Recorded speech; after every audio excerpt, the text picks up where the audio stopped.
Ésaïe, chapitre 28. Malheur à la couronne superbe des ivrognes d'Éphraïm, à la fleur fanée, qui fait l'éclat de sa parure, sur la cime de la fertile vallée de ceux qui s'enivrent. Voici venir, de la part du Seigneur, un homme fort et puissant, comme un orage de grêle, un ouragan destructeur, comme une tempête qui précipite des torrents d'eau. Il la fait tomber en terre avec violence. Elle sera foulée aux pieds, la couronne superbe des ivrognes d'Éphraïm.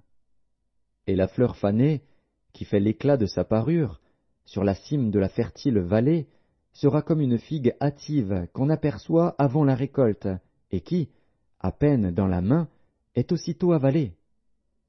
En ce jour, l'Éternel des armées sera une couronne éclatante et une parure magnifique pour le reste de son peuple, un esprit de justice pour celui qui est assis au siège de la justice, et une force pour ceux qui repoussent l'ennemi jusqu'à ses portes. Mais eux aussi, ils chancellent dans le vin, et les boissons fortes leur donnent des vertiges.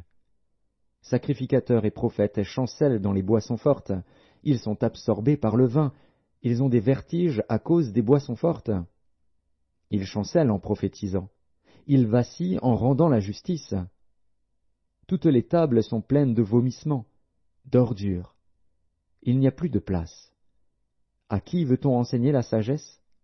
À qui veut-on donner des leçons? Est-ce à des enfants qui viennent d'être sevrés, qui viennent de quitter la mamelle? Car c'est précepte sur précepte, précepte sur précepte, règle sur règle, règle sur règle, un peu ici, un peu là. Eh bien, c'est par des hommes aux lèvres balbutiantes et au langage barbare que l'Éternel parlera à ce peuple. Il lui disait, « Voici le repos, laissez reposer celui qui est fatigué. Voici le lieu du repos. » Mais ils n'ont point voulu écouter.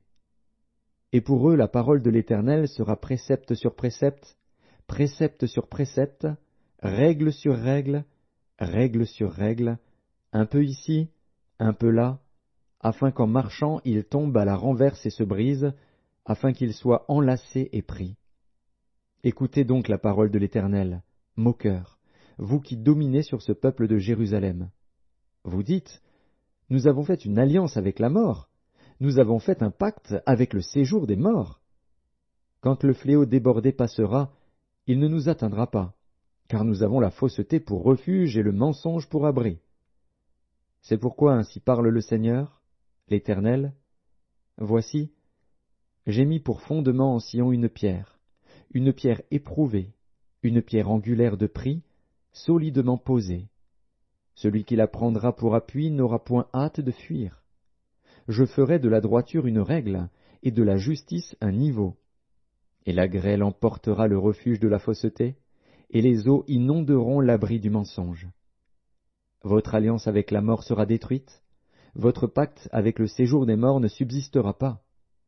Quand le fléau débordé passera, vous serez par lui foulés aux pieds.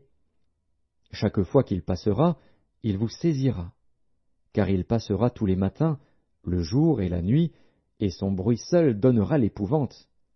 Le lit sera trop court pour s'y étendre, et la couverture trop étroite pour s'en envelopper. Car l'Éternel se lèvera comme à la montagne de Pératsim, il s'irritera comme dans la vallée de Gabaon, pour faire son œuvre étrange, pour exécuter son travail inouï. Maintenant, ne vous livrez point à la moquerie, de peur que vos liens ne soient resserrés. Car la destruction de tout le pays est résolue. Je l'ai appris du Seigneur, de l'Éternel des armées. Prêtez l'oreille, et écoutez ma voix. Soyez attentifs, et écoutez ma parole. Celui qui laboure pour semer laboure-t-il toujours? Ouvre-t-il et brise-t-il toujours son terrain? N'est-ce pas après en avoir aplani la surface qu'il répand de la nielle et sème du cumin? Qu'il met le froment par rangées, l'orge à une place marquée, et l'épeautre sur les bords? Son Dieu lui a enseigné la marche à suivre, il lui a donné ses instructions. On ne foule pas la nielle avec le traîneau, et la roue du chariot ne passe pas sur le cumin. Mais on bat la nielle avec le bâton, et le cumin avec la verge. On bat le blé, mais on ne le bat pas toujours. On y pousse la roue du chariot et les chevaux, mais on ne l'écrase pas. Cela aussi vient de l'Éternel des armées. Admirable est son conseil, et grande est sa sagesse.